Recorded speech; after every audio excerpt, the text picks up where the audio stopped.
kiss and tell. I just wanna have fun. Show me what you got, 'cause the floor is getting hot. I wanna see the way you move. Time to get it on, gonna party all night long. This is what we do. La la la la, I'm all about.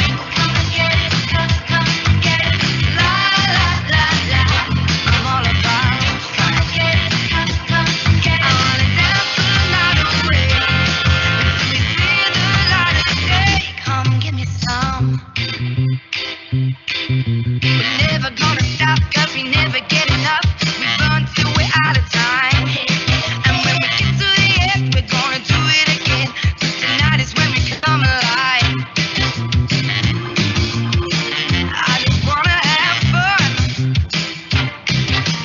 La la la la, I'm all about. Come and get it, come and get it. La la la la, I'm all about. Come on. Come and get it. I wanna dance the night away. See the light of day. Come give me some. Don't you wanna come? Don't you wanna come? Don't you wanna come alive? Whoa, oh, oh, oh.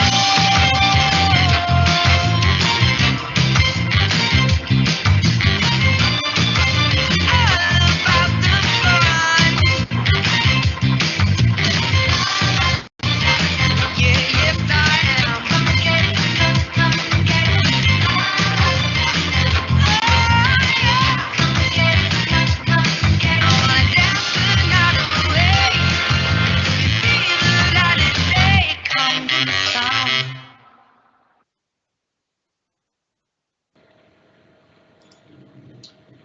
Good morning, everyone. Thank you for joining us. My name is Abdel Jacobo. I'm the academic specialist in Grupo SM, University of Dayton Publishing, and I'm so glad to have you today and talk about this interesting topic, ideas for overcoming academic gap. And I am so proud to introduce our speaker today, one of our specialists in Grupo SM and my friend as well, Sheila Moreno. Sheila is an ELT specialist at Grupo SM and UDP, has made a career in designing strategies to help schools at all levels make improvements in terms of education. These strategies have mainly focused on setting the learners at the center of the learning process to potentiate their development, grow, as well as to succeed academically and in all environments. As part of her career, she has collaborated with school directors, teachers, parents, and administrative staff involved in the world of education. So thank you again, Sheila. The audience is all yours. And remember that we're going to have a question and answer session. So all the questions you might have regarding the talk, feel free to post them on the chat. Sheila. Hello, everybody. Good morning. I'm so happy to be here, very pleased. And it's always an honor to be working with teachers, to be sharing with you and talking about all of this that is happening around us. And today in the morning earlier, I was thinking if I should share with you a video that I like about Pinky and Brains. You know that DS cartoon, I hope you know it, I hope it's not from my ancient dinosaur times, that every time they start, Pinky asks Brain, so what do you want to do today, Brain? And then he always says, as we usually do, we're going to conquer the world. Well, so today, that's the idea, that we conquer the world, okay? This thing about academic achievement gap is something that I think that has prevented a lot of us from sleeping night by night because of the difficulties that it has brought about into the language classroom, but not only in the language classroom, in all of the subjects classrooms and at schools, in all the environments, and at home too, okay? So the idea of today's session is that we can go over it little by little, that we can get some tips, and as brains, that we can conquer the academic world today. So thank you very much for being here, and let's get started. Okay, so it is important to talk about some statistics that we are living in Mexico today. This academic achievement gap is a reality. And whether we like it or not, is something we are living with. So we have two alternatives. It's either we get used to it and we go over it, or we suffer it for the rest of our lives. So the best is uh, accept it, think on strategies, work on it, and overcome it. Something important to mention is that even though we work on it and we find strategies, it will continue. But if we know how to work on it, it's going to be better how to deal with it day by day. Okay? So, well, let's talk about these statistics that I was telling you before. And let me tell you that in Mexico, 30 million people, 30 million adults are in a situation of academic achievement gap. Okay? Yeah, it is a sad number, it is a huge number, but it is a reality. And these people who are under a situation of academic achievement gap as being adults, it's hardly difficult to come up with it and to continue uh, thinking on having a better life standard because of this academic achievement gap. It's not too late, but it is difficult when we when we become adults to overcome these type of situations. And on the other hand, we have this other 34.4% of teenagers who are aged 15 years old and appear already in an academic achievement gap. That is something sad to mention, but the more we know about a situation, the more we know about a circumstance, let's not talk about problems, but circumstances that come around us, the better we will be able to work on them, okay? So that's why I decided to show these statistics to you. And now I would like you to take 2 minutes to think on the following two questions. So try to analyze these questions, and if you are with somebody uh, listening to this webinar that we prepared for you, try to discuss with these other people. The first question is, what comes to your mind when you hear academic achievement gap? What are the first words? If you could brainstorm some words, if you could make a word cloud, what would you write over there as academic achievement gap? And the second question I would like you to think about is, what do you think are the main causes? Again, the more we know about this circumstance, the better we will be able to deal with it. So that's why I'm asking you to take these 2 minutes to think on this, and let's try to figure out what's going on around academic achievement gap. Okay, so I will give you those 2 minutes peacefully so that you can think on that and you can start drafting in your notebooks or in your iPads or in whatever you have next to you, or even in your mind if you are not able to make any notes right now, in your mobiles. Okay? And as you are thinking, I'm asking you to do this because I would like to know a little bit about the Mentimeter, okay? If you can go to menti.com using this code 66501006, you will be able to express your points of view, okay? So go there, express your opinion over there, and I have another alternative. You can also use this code so that you can see over there, log in Mentimeter. And in the meantime, you log in, I will log in too. I will leave the code over there and I will be moving to Mentimeter because I want to show you what are your views as you are thinking on them, okay? So give me a minute. Wait a minute, wait a minute. Hmm.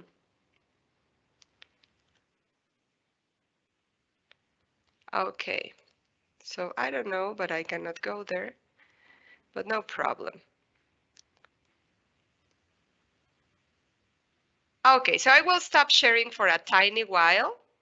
And in the meantime, as I log in Mentimeter to see your views,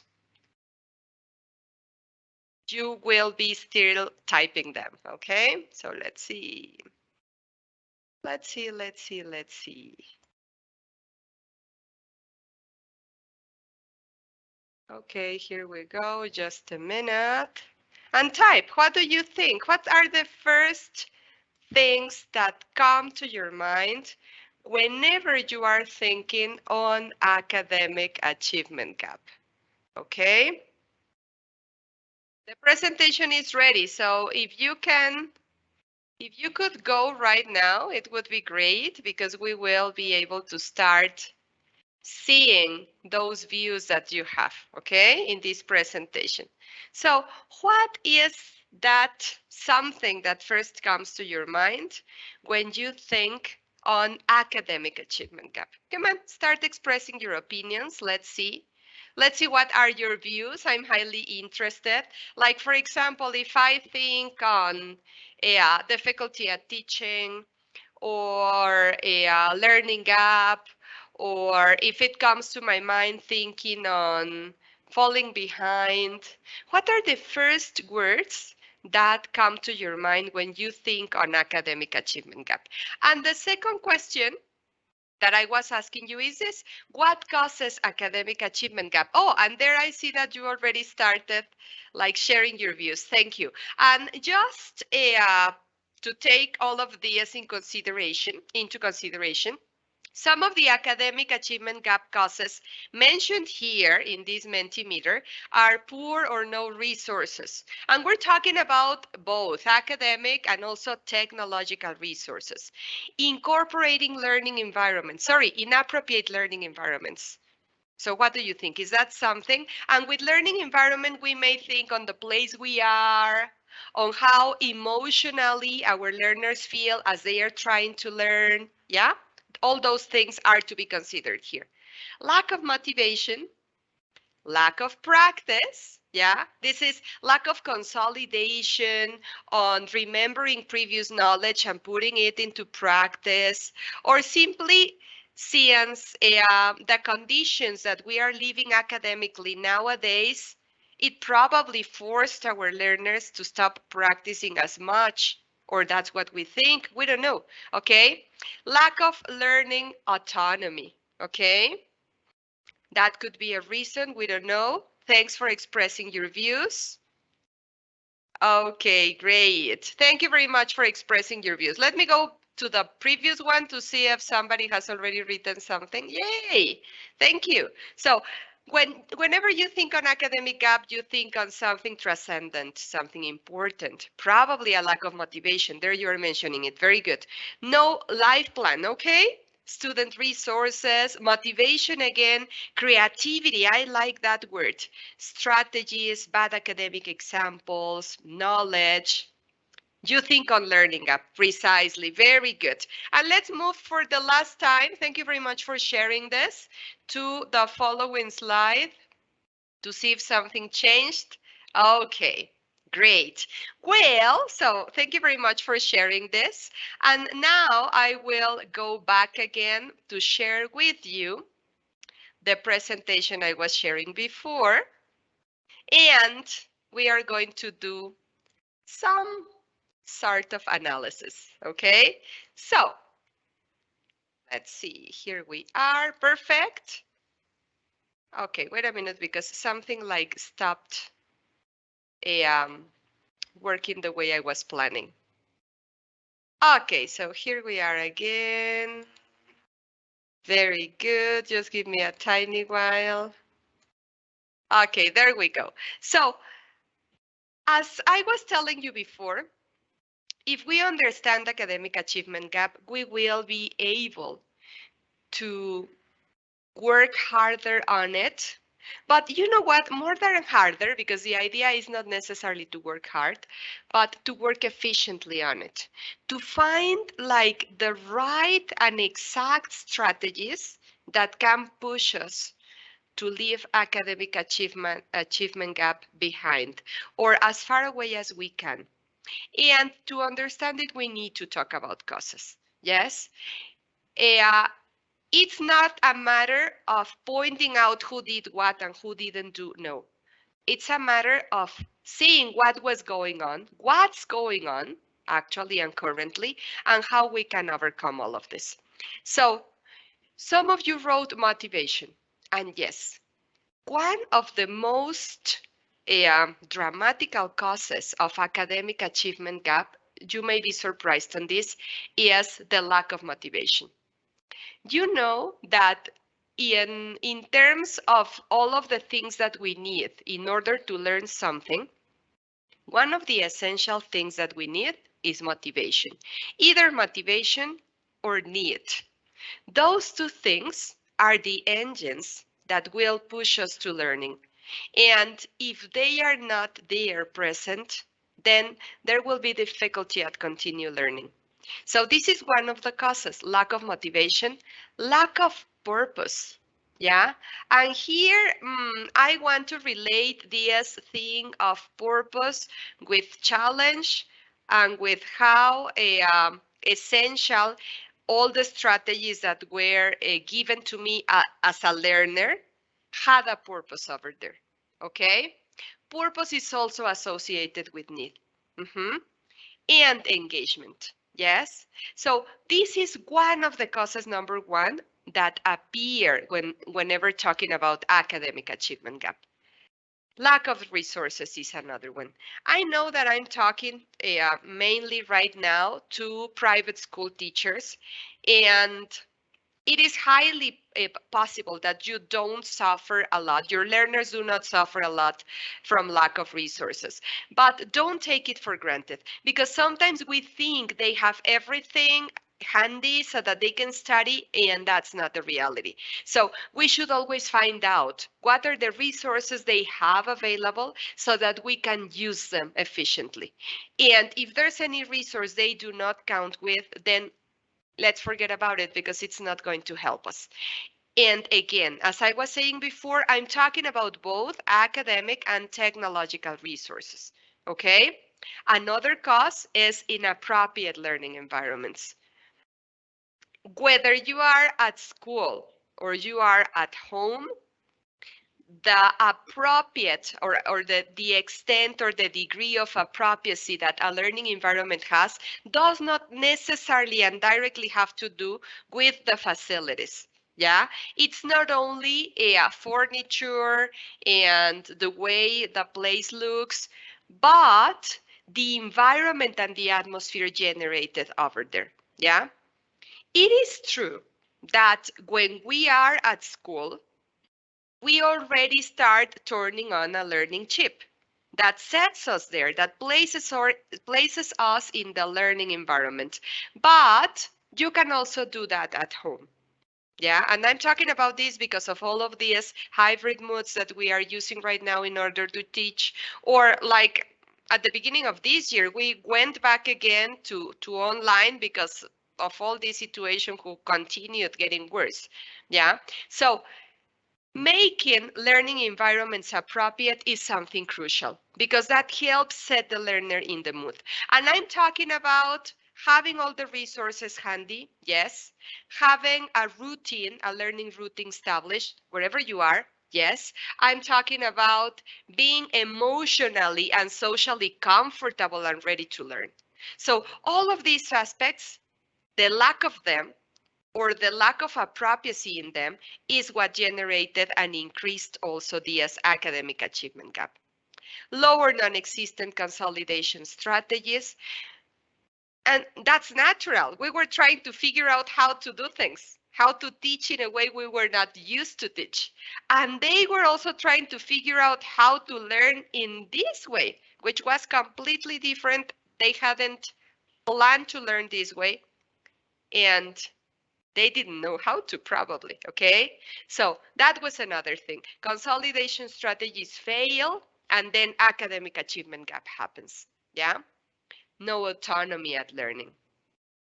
And of course, I mean, if at school they are not ready to learn autonomously, then in these type of hybrid modes and in these type of online modes, then this difficulty arose, yeah? But all of this is something that we can work on it. All of those things. Yes? Every single thing. There's no thing that we can leave behind because we cannot work on it. Yeah? And the last one I want to talk about is time. But I need to say something. You know that time is relative. We all know it. The thing with time is not how many hours you have for teaching or how many hours your learners dedicate to learn, to study. The thing is how wisely time is used. Okay, so there you are. All of these causes are something that are a part of our reality. If we analyze them and take them into consideration, we will be able to work on them. If we deny them, then we're going to leave them behind. So let's try to analyze little by little on how we can work on this. And for this purpose, I brought this video for you, and I just want you to watch it and to listen to it carefully, to watch it carefully, and it is a metaphor, and then we are going to try to link it with this academic achievement gap, okay? So, let's see. I hope you enjoy it.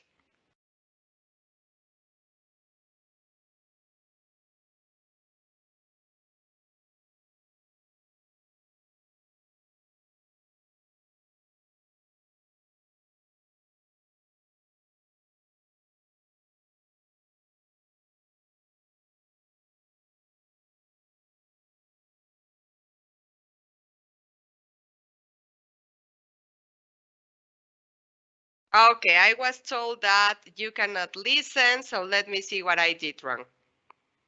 Okay, so let's do it again, no problem. And here we go. Okay, so I will play it again. You let me know if you can hear it. Yes, please.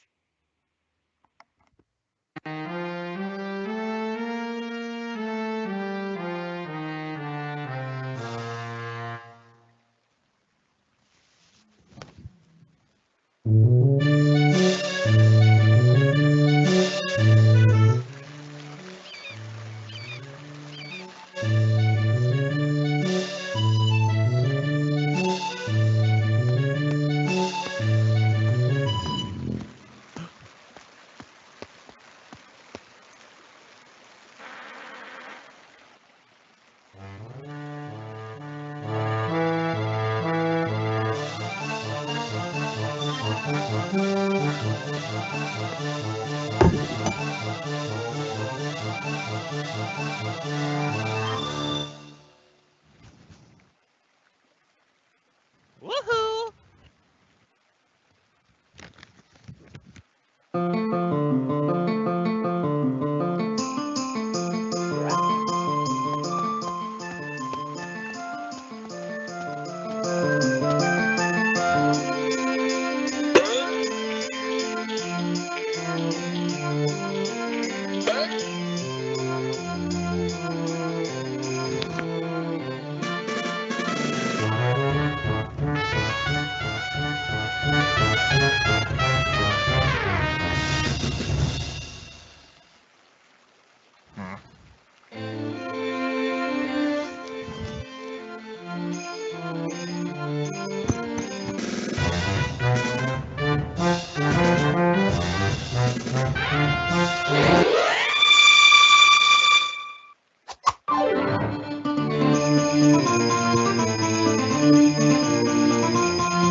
Okay, so you may be already wondering, how is this related to academic gap? Well, I have some questions for you and I would like you to reflect on them. Like, did you notice any need of something in these two men and why they were playing all of these? The name of the video is the one-man band. Why they were playing all of these instruments in their own band as they were doing all of this show? Did you notice any need? And what about skills? Did they have skills? Did they have talents? Okay, so I'm pretty sure you are reflecting on this. And what about creativity? Was there creativity? Did it show in each of them? And competencies. Were they competent enough to play all of these instruments and to do all of this show? And what can you tell me about resources? Was there a lack of resources there? I would say no, at least in terms of instruments. And was there a nice and appropriate atmosphere?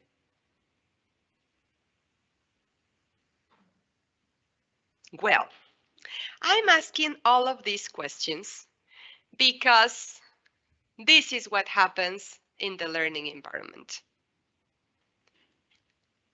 They have a need, the need on getting a coin, and that's what pushed them, yes, to use all of their creativity and put all of their talents together to go and try to do something. Yes, the girl was like surprised. She didn't know who to see and who to give the coin with because both of them were really, really talented. Yes.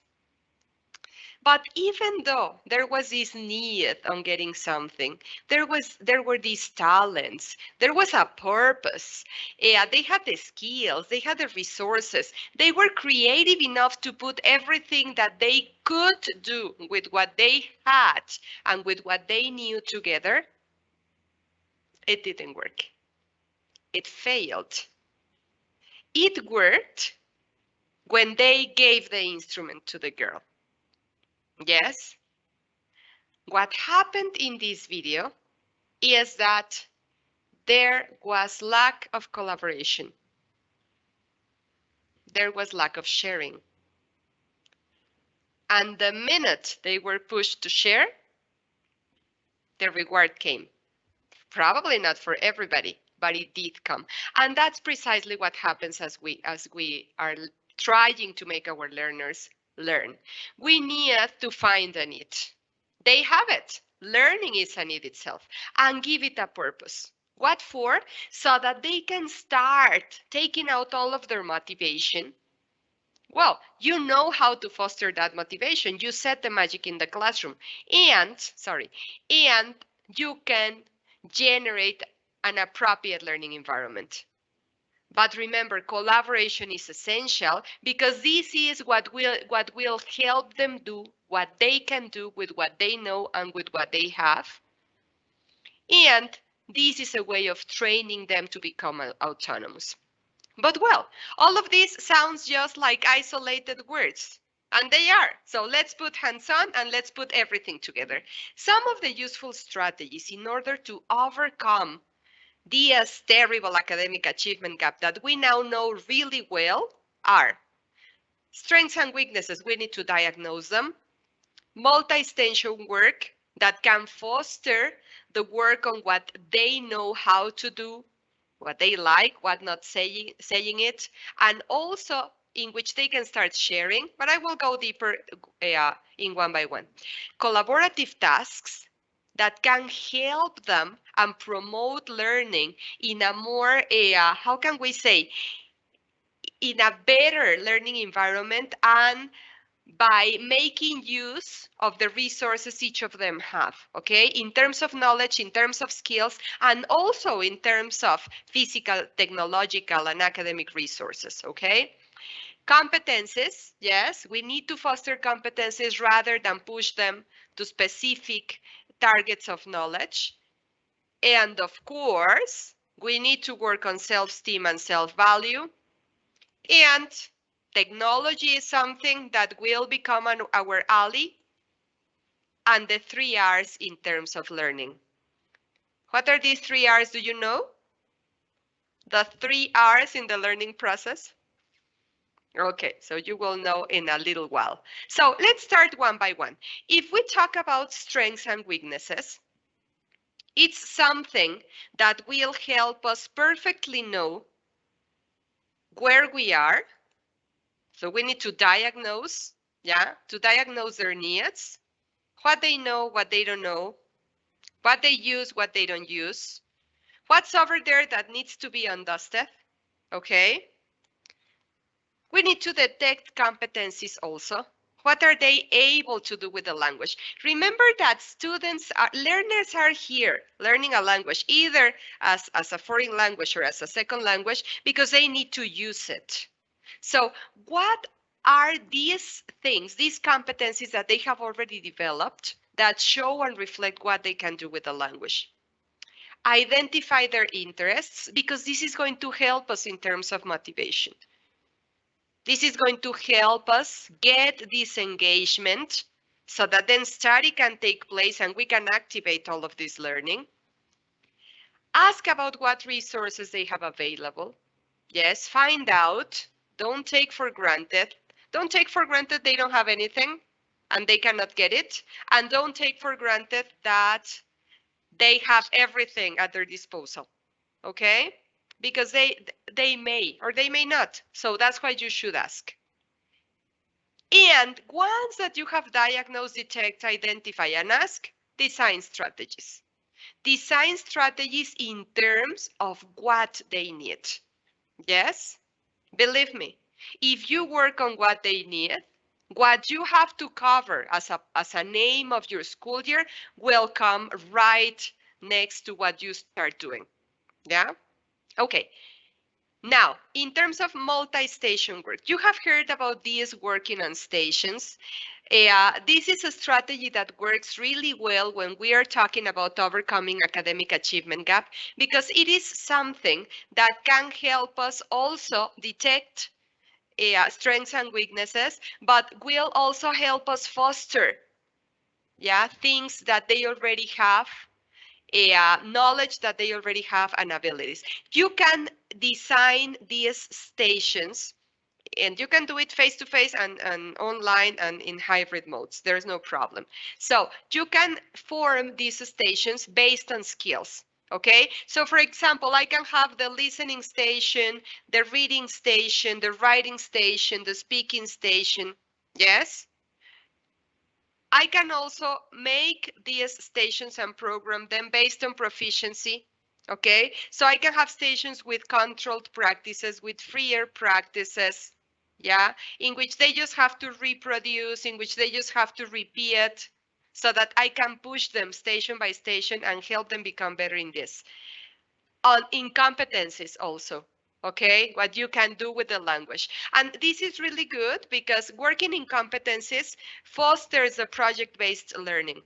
And you can, around the project in your classroom, even with little kids, okay? Like, I don't know, let's suppose that I will be working on animals. So the idea is to develop the identification on the names of each animal and where they live. And we are going to be talking about domestic animals, okay? So then this could be my project. And each of the stations will be fostering, like first it could be a visual station in which they see the animals, yeah? And using the different resources that the receptive skills offer us, it could be a visual station with an audio that says the names of the animals. Okay, and then in the following station, it is their turn of listening again to the name of the animal and finding the appropriate visual material. How are these two stations different? Because in the first one you expose them, and in the second one they already have to go and identify. Yes, and there is a third station in which they listen to the name of the animal and they have to act it out. Okay, so this will help you promote and foster competencies in these type of learners which are in a receptive stage. But if we want to talk about learners who are older and who are already able to produce with the language, I don't know, let's say that we will be talking about street dogs. Okay, and in one station they read about street dogs. In another station they can listen about them and answer some comprehension questions. And then in the following station, they can start thinking on ways to overcome and ideas that they can propose to their local governments in order to reduce this problem of street dogs. In the following station, they have to prepare the materials they will be using to show their proposal. And you will be monitoring all of them, helping them and assisting them in terms of their needs. Okay, that was just an example. You can also make this multi-station in terms of language tools or soft skills in order to foster them, but always going around in doing something with the language, in doing something with what they are acquiring. It could be a challenge station like these rallies. They love challenges. You would be using gamification, and this will foster their teamwork, their collaboration, and everything together, okay? So, talking about collaborative tasks, if you prepare collaborative tasks, it will help you work with multi-level groups, okay? You need to plan and design the activities so that it can have different degrees of competency according to the level they have. But you don't have to prepare 20 activities because you have 20 different levels in your group. No, it's just one with adaptations. Okay? And if you start mixing the groups, these groups that you have within the whole group, based on their proficiency level, that will foster the sharing of knowledge. Okay? And you will be training them to become more autonomous.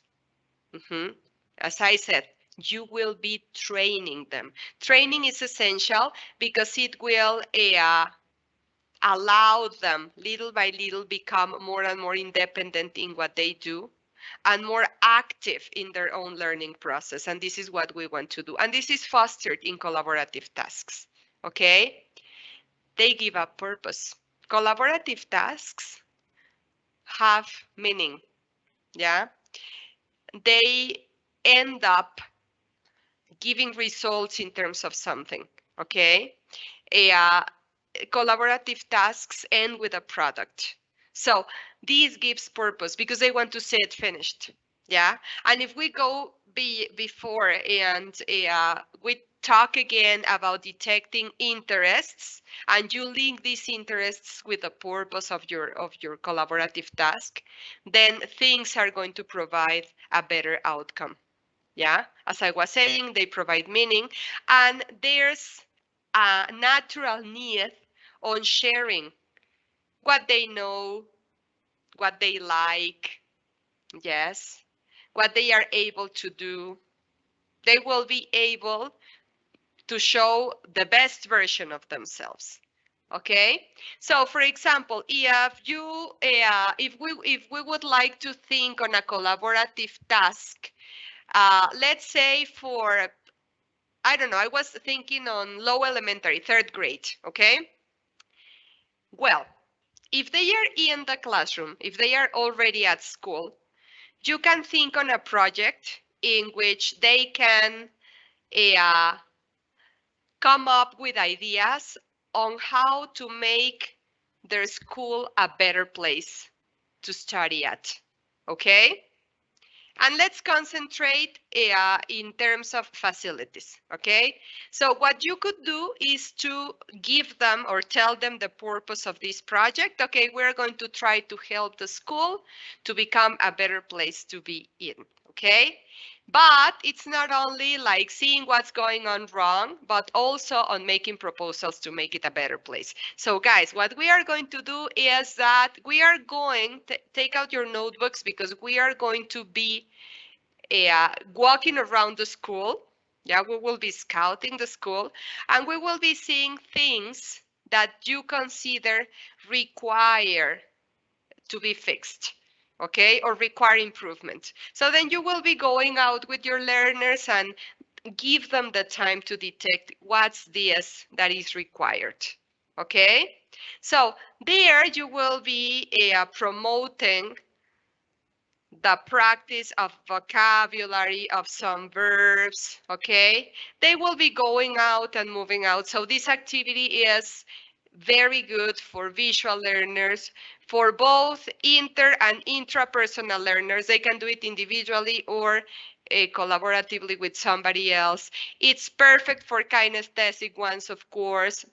Yeah, it has everything. So then as you finish scouting with your learners, you go back to the classroom and you can start forming these multi-level groups, okay? And you can ask them to list the problems that they have detected, that they have identified, okay? Like, I don't know, probably you can provide them with a chart that says, what's the problem and what's the need? Like walls, paint, no? Well, we want them to say painted, but if they write walls paint, that's perfect, okay? Or I don't know, restrooms, cleaned, or whatever they find. Yes?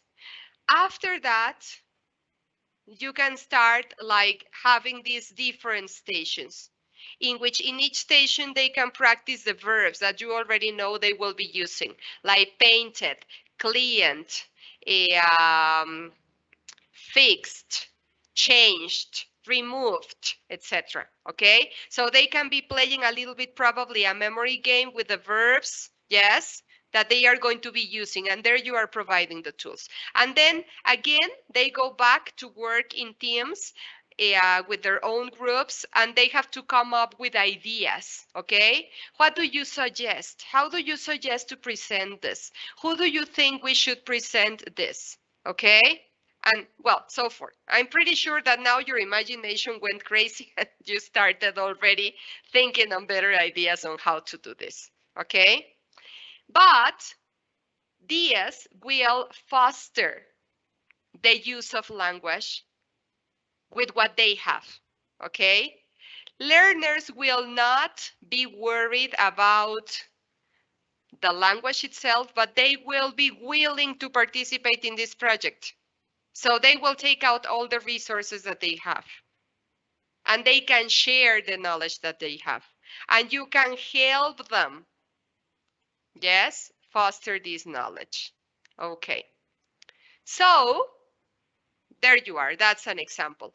And as you can see, it's also promoting working on differentiated learning, and we will be having webinars and a lot of information about this, so be ready to have it, okay? Well, in terms of competencies, I would say that we should be like really strategic up to this point. Because again, in order to overcome academic achievement gap, we need to make use of the resources we have. And if we think that knowledge is a resource, well, what we have to do is to do what we can with what we have. So allow your learners do with the English they know what they can, okay? And what I'm trying to say is that if we focus learning in competencies and not in acquiring knowledge, then the process is going to become dynamic. Yeah, because it's like if I give you this a tiny square of tissue and I tell you, okay, so with this, we have to do a vehicle, okay? Here you are, you have 3 minutes to do one, yeah? What are you going to do? You're going to start thinking on how to do a ship or probably a plane, Yes, or I don't know, a car. I don't know what could be done with this. I'm not really good at doing things with paper, but I'm pretty sure that you will start thinking on what you can do with that and not on the limitations that that piece of tissue represents, okay? And that's exactly what we have to do in the language classroom. Language is dynamic, not static. Learning a language involves doing something with it, which is dynamic, not static. So if we start thinking on the language like that, believe me, then learners are going to do what they can with what they know. Yeah? And you will be there to monitor that and to provide them with more tools so that they can do more. Yes? Monitoring, adding, strengthening, and then language in their minds is going to be growing and growing. Language, no matter how poor your language resources you have, there are no limits. Proof of that is when there are visitors from other countries coming to Mexico, especially those from the United States, even though they don't speak a lot of Spanish, they do what they can with what they know. And they communicate. And they get what they want. Of course, we Mexicans help a lot, okay? But language has no limits. If you help them make use of all these language competencies they have, and you focus on working on the strategic competency of a language, believe me, you are going to get more and more. Everything is for everyone. In that example that I gave you of third graders scouting the school, trying to look for problems, expressing them, and coming up with a project on how to make improvements, that's available for all your third graders. There's no limit for that one that you think, but he won't be able to do it because he doesn't know English. No, he will be able to do it. Push him, encourage him, motivate him. But if he doesn't know how to say a word, don't worry. Provide this person with a tool on how to ask for vocabulary that the person needs. And that person will learn more in that session than ever. Everything, all knowledge is for everyone. All activities should be fitting and suiting everybody's needs. Okay? And of course, as we were saying over and over again, we need to foster self-esteem and self-value. Yeah? Our learners are no kittens. They are lions, willing to roar as soon as you allow them to do. Yeah? They are pinkies and brains. Push them every day to go out and conquer the language world. How? By letting them feel session by session at the beginning that learning is for everyone. Use a comfortable, easy, dynamic, engaging activity at the beginning. Hook them to your class. Make them want to be there. That promotes self-esteem and self-value. Because if it's something easy, enjoyable, they will feel they can. They will know that they have value in that class and they can promote and they can provide things to the rest of them. Everyone has something to contribute with. Yes, so again, in these collaborative tasks, when you form multi-level groups, the idea is not for the low-level learner to do the drawings or go to the stationery store and make out copies. No. Well, that example didn't really help, right? Because they don't go and take copies anymore. Sorry for that. Well, so the idea is that they can contribute with what they know.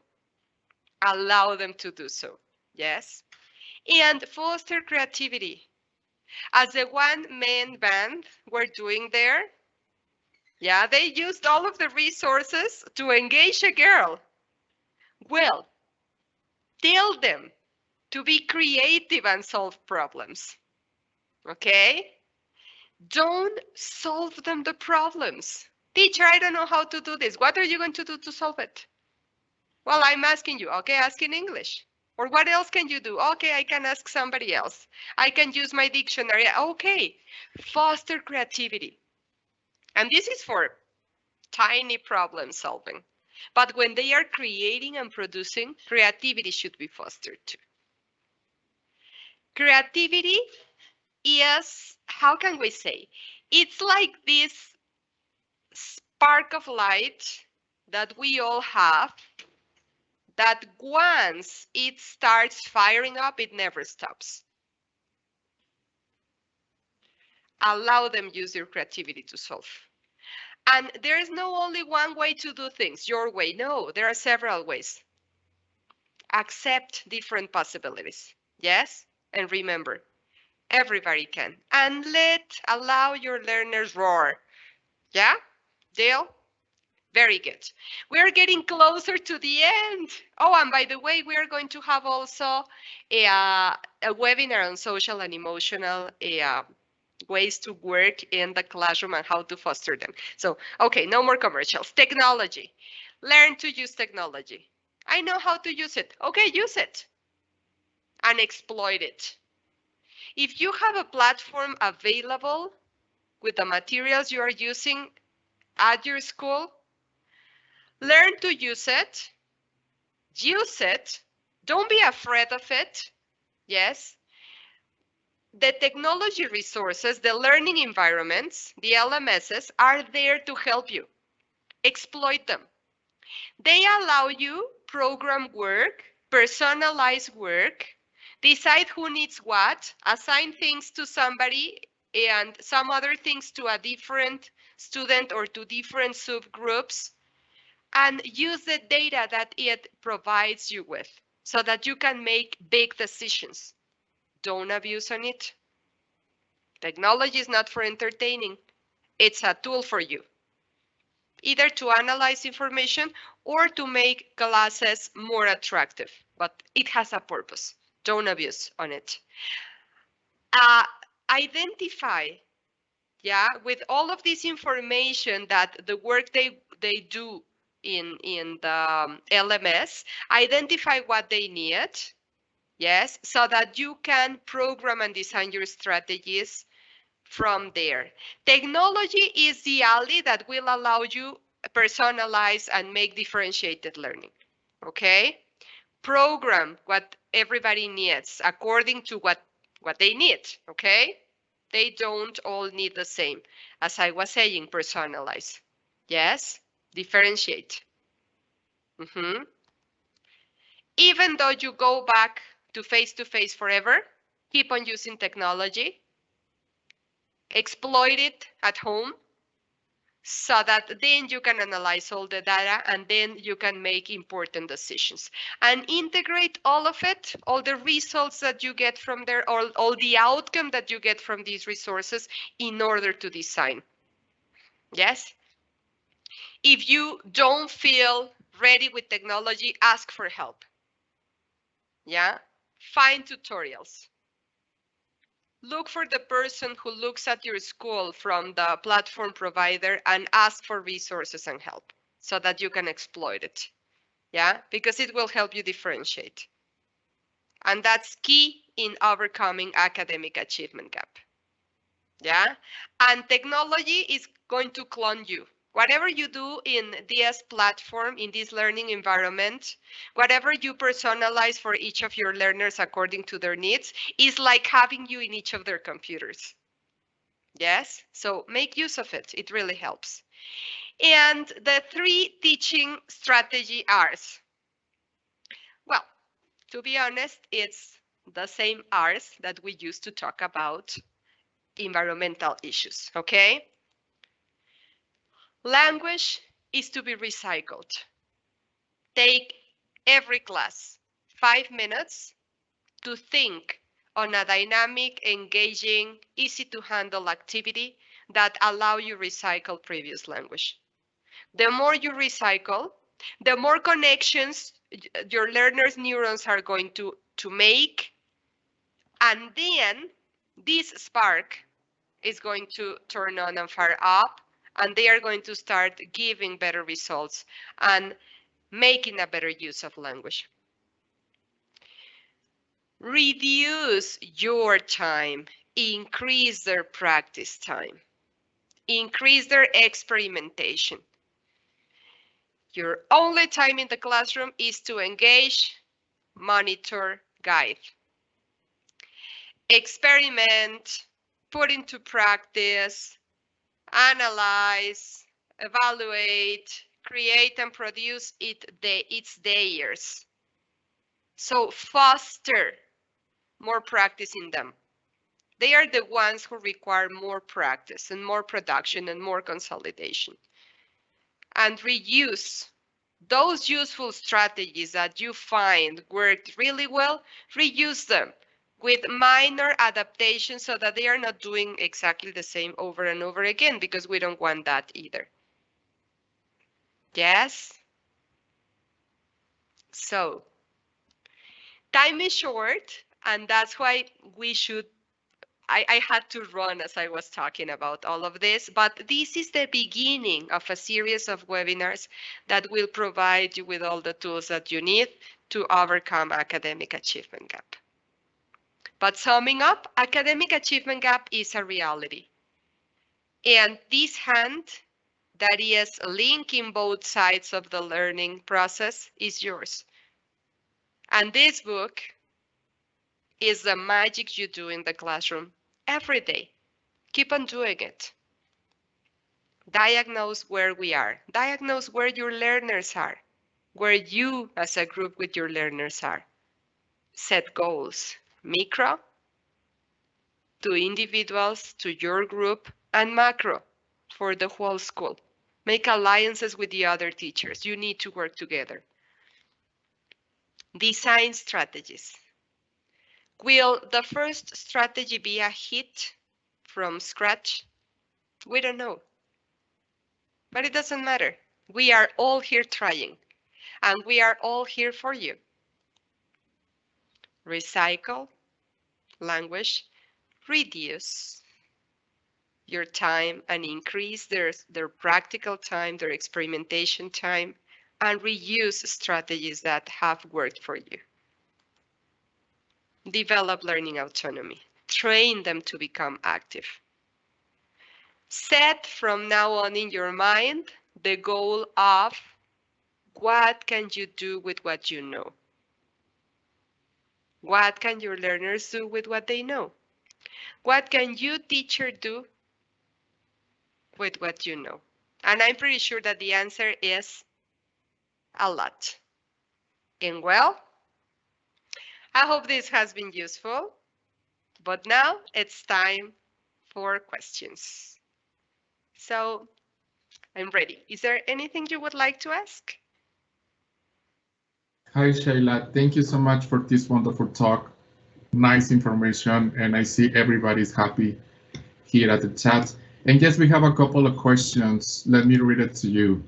The first one, it is Carla Malou says, between these strategies, could I use concept maps to create ideas?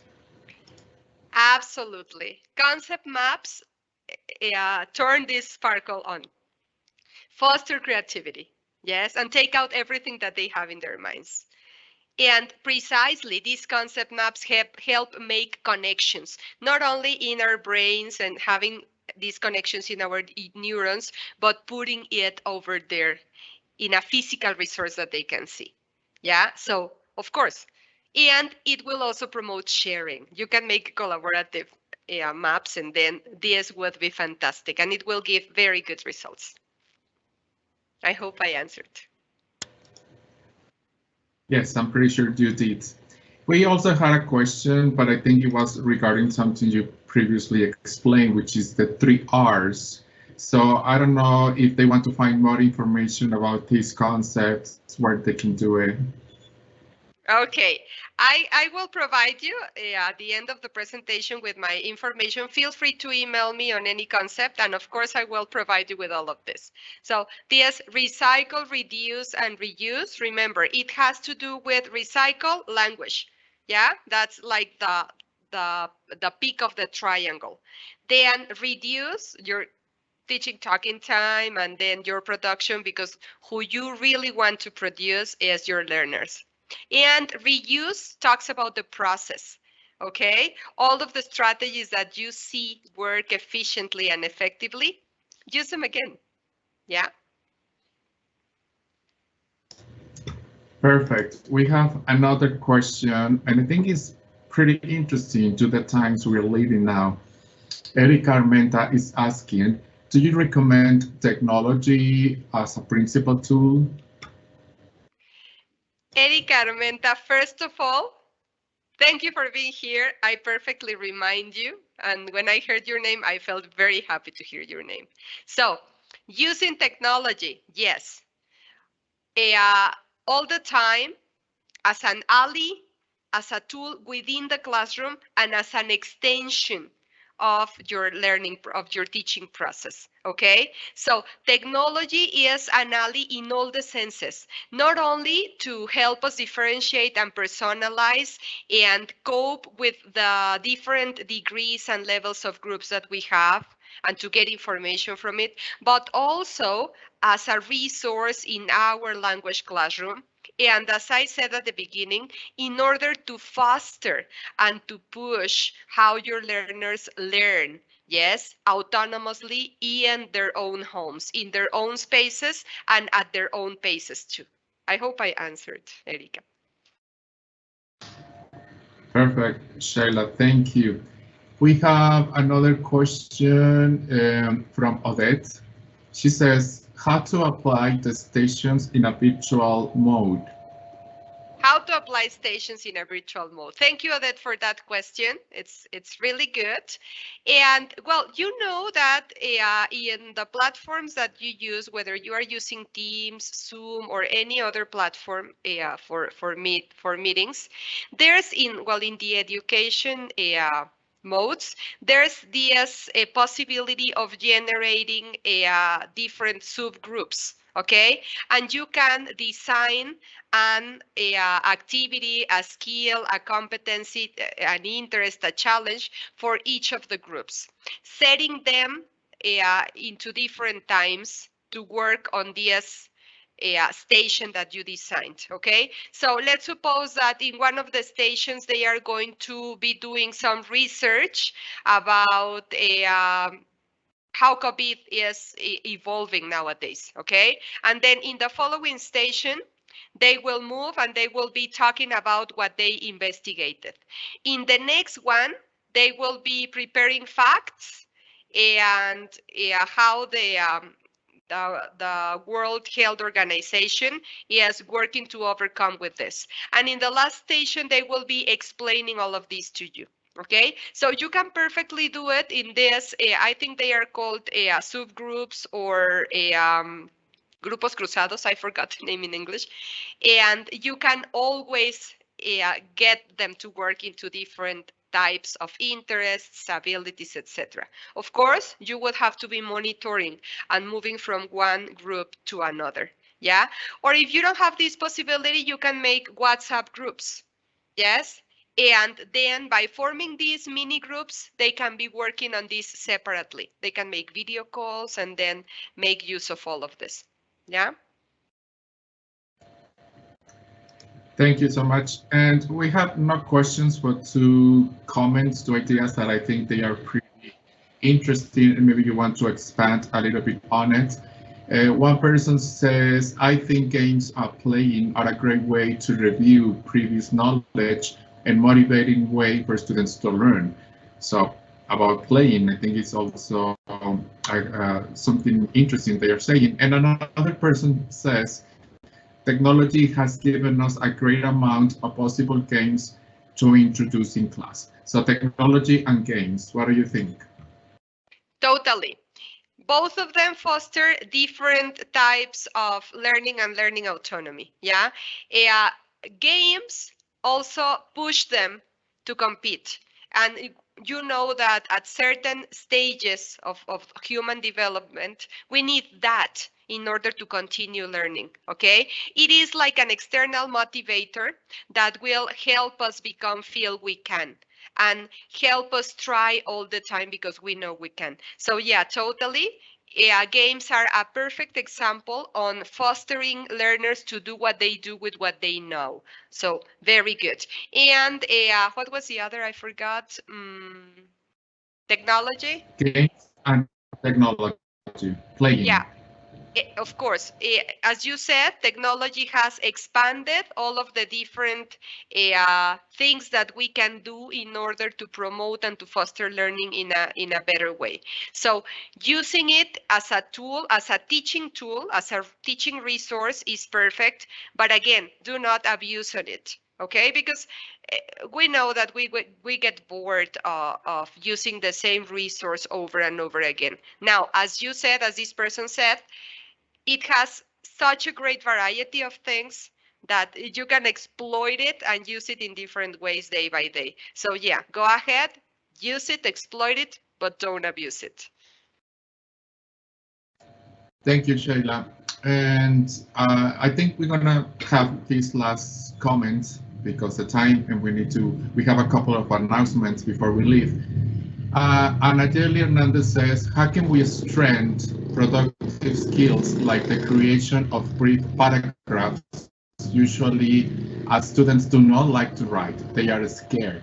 So, how to work with productive skills when they don't like writing?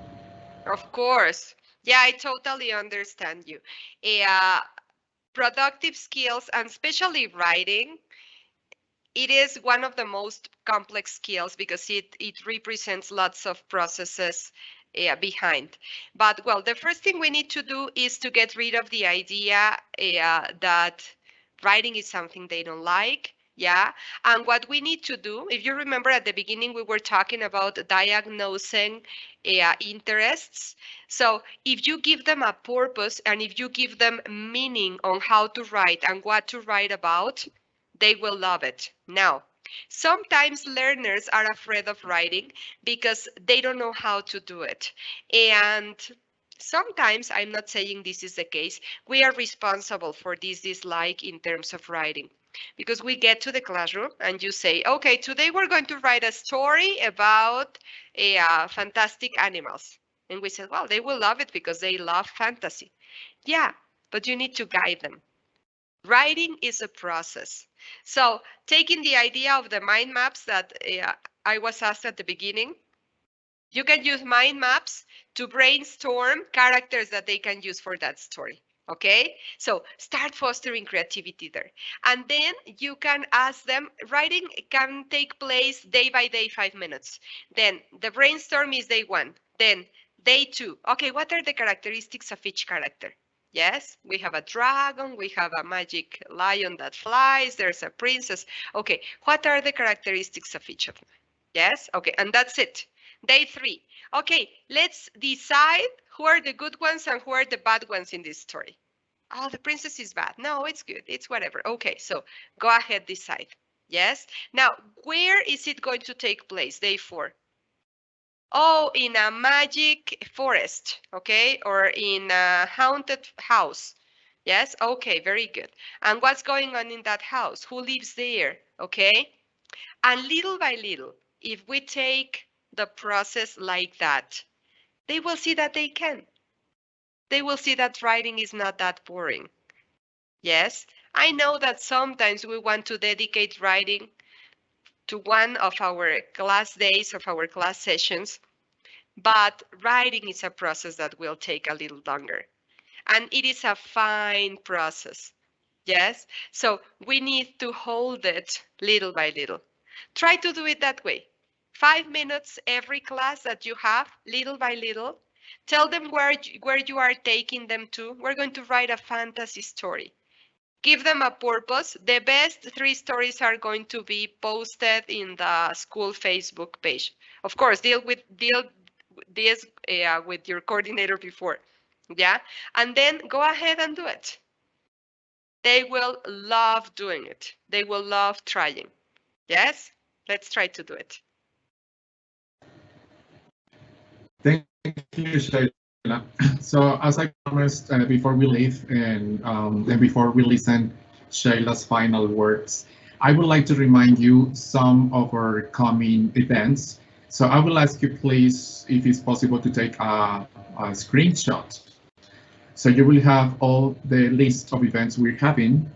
As you can see, we're going to have very interesting topics like fostering sustainable development goals in our classroom. Very interesting. Practical tips to flip your classroom efficiently. The impact of social and emotional learning in life. That is in April. In May, making the best out of PBL. And in June, we're going to have inclusive education. Everybody learns. So as you can see, there are topics that we are developing with all love, and we working hard in order to present and to introduce these topics to you. And the next idea is talking about sharing. And actually, I will ask you to share all the list of events to your colleagues and teachers. And talking about and speaking about sharing, please follow us in our official pages. We have our Facebook community, which is udpglobal.com, or it could be also a UDP Global for the community, and as well in Facebook as UDP, University of Data and Publishing. You will have a lot of information about upcoming events in Instagram in SM Mexico Oficial, and we will recommend UDP Teaching Universe. This is something unique we are doing. There are capsules, short videos for teachers about different topics. So you will learn about classroom management methodology, ideas, tips, games, suggestions. And you can look for it in YouTube as UDP Teaching Universe. So week by week, every week, we are uploading short videos with our specialists. I'm pretty sure you will enjoy them. Okay, so Shayla, meantime, I'm trying to share the link for a survey. Can you tell us like your final words and recommendations for this talk, your conclusions? Yes, thank you very much, Abdel. And thank you everybody again for being here. I hope that this session results useful, and the only way we can overcome academic achievement gap is facing it and going over there and work on it so that it can get reduced day by day. And as I started this webinar, as Pinky and Brains, what are we going to do? What do you want to do tonight, Brains? Let's conquer the academic world and defeat academic achievement gap. Thank you very much for joining us, and see you soon in our next webinars. Bye-bye. Thank you, Shayla. And before we all leave, please, I will ask you to take a minute to fill out our satisfaction survey.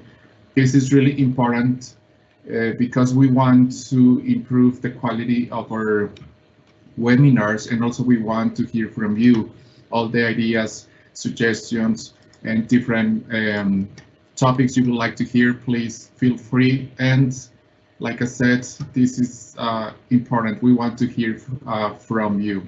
So the way you do it is just open your camera in your smartphone and then scan, like you take a picture to the QR code, and then it will lead you directly to the page, to the Survey Monkey, in which you're going to complete a few questions. It will be easy and it won't take you long. So for us, it is really, really important. Okay, or you can take a screenshot and do it later if you want to, but please do it. Really, it's important. And finally, before we leave, I would like to share the upcoming events, so you can also have an idea about the topic, and take also a picture, a screenshot, so you can recommend this series of topic to your colleagues to your coordinators in your school. Okay, so remember, it is fostering sustainable development goals in our classroom. So this is something everybody's talking about now. So please help us and spread the word, okay? So I will leave you a few minutes with the survey QR codes so you can continue working on it. So on behalf of Grupo SM and University of Dayton Publishing, my name is Abdel Jacobo, the academic specialist in ELT. And thank you for watching us. Thank you for joining us. We really expect to see you next event. Have a nice day, have a nice weekend, and enjoy. Thank you so much.